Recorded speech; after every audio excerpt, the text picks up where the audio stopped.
And now, Breaking news. Ahoy, the news. news From the Weird Wire.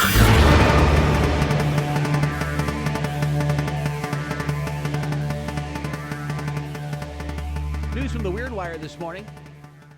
Venomous snakes choose Australian man's backyard for a maternity ward. Wouldn't that be scary? Because you live in Australia and you know there's a lot of venomous snakes. So I'm sure they're always on the, like you see a snake, you're like, oh my gosh. There's only a handful of non-deadly venomous kill you snakes out here. Most of them will kill you. Just looking at them. All right, maybe not that bad.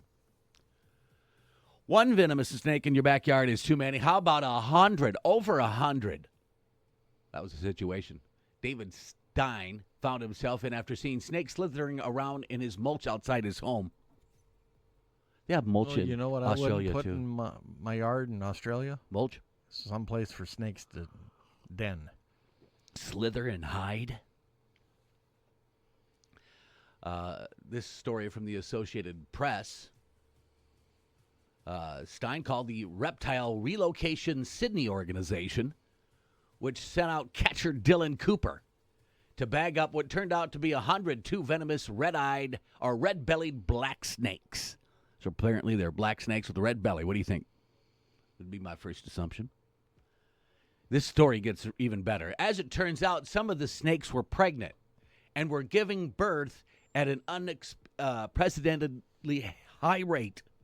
In fact, 29 snakes were actually born inside his catching bag. So we started with 102 and ended up with... No, I think they had like 80-some, 77, 70. And then some of those were starting to have babies. Yeah. So, but did they get all the babies? Corey Carwaro. But to have this many venomous snakes, no one's come across it yet. So, while the snakes like python lay eggs, the red-bellied black snakes give birth to live young. They just come out being nasty, venomous snakes. I think I'd move. Right? Nothing you can do. What eats those snakes? It's the only thing you could get. How about your Dylan Cooper? You I- work for the Reptile Relocation Sydney organization, and you just did something nobody's ever done before. But he missed some. There's a whole bunch still, little babies just slithering around, looking for their mom. Phew. All told, Stein's backyard proved to be a maternity ward for a total of 5 adult snakes and 97 offspring. I thought it was only rabbits that did this. Yeah, right? Boy, you don't want those red-bellied, black-eyed, red-bellied snakes. Dang. 100 of them slithering around. At this rate, Australia is going to win our contest this year, going away. Right. They've been in the news a lot. They're crazy over there, Australia. Well, it's summer while it's winter here. So they have more excitement, more summer stuff going on. Using CAT scan for a cat is somehow not okay. If it's called a CAT scan, then why can't cats use it? A doctor in Italy is under investigation for doing just that, The Guardian reports. Gianluca Fanelli took his feline companion Athena, of course, cats in Italy would be named Athena, right?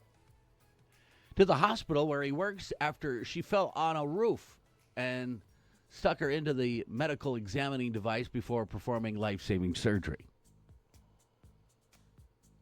She's a human doctor? Yeah.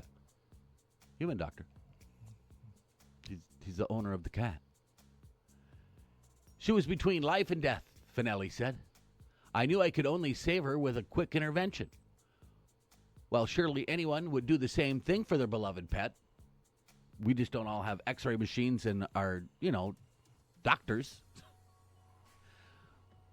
Fanelli's actions caught the notice of local health authority, raising possible charges of wasting public money and depriving patients of essential services. Fanelli, meanwhile, maintains that this all happened after hours with no scheduled x-rays or patients left for that day. He also offered to reimburse the hospital for any costs that the actions incurred. I'm sorry if all of this led to a violation of rules, Fanelli said. Maybe that's why CAT scans are more commonly called CT scans nowadays, to avoid such confusion. But we're guessing a name change wouldn't have stopped Fanelli. He's a doctor.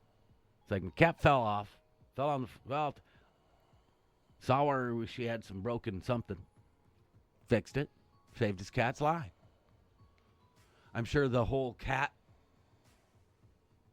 fanatics of the world support the situation.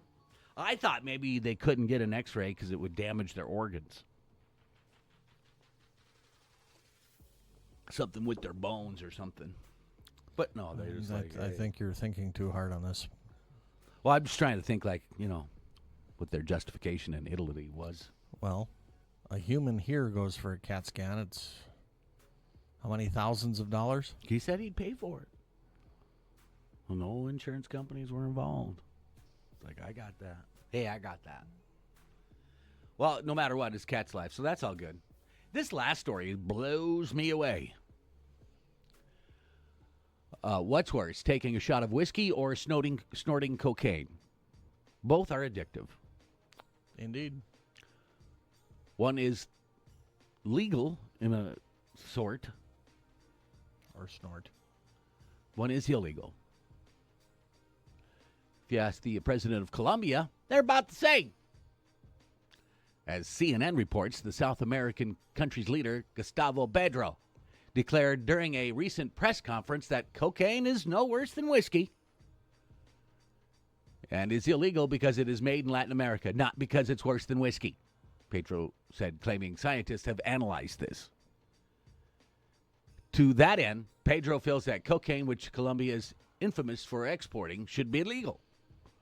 If you want peace, you have to dismantle the business of drug trafficking, Petro said.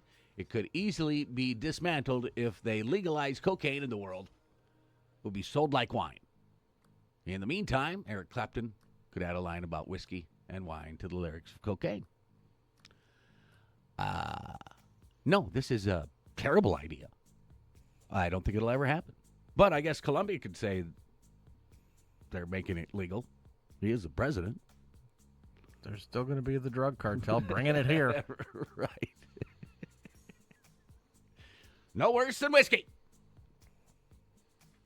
And that, my friends, is a Monday edition of News from the Weird Wire.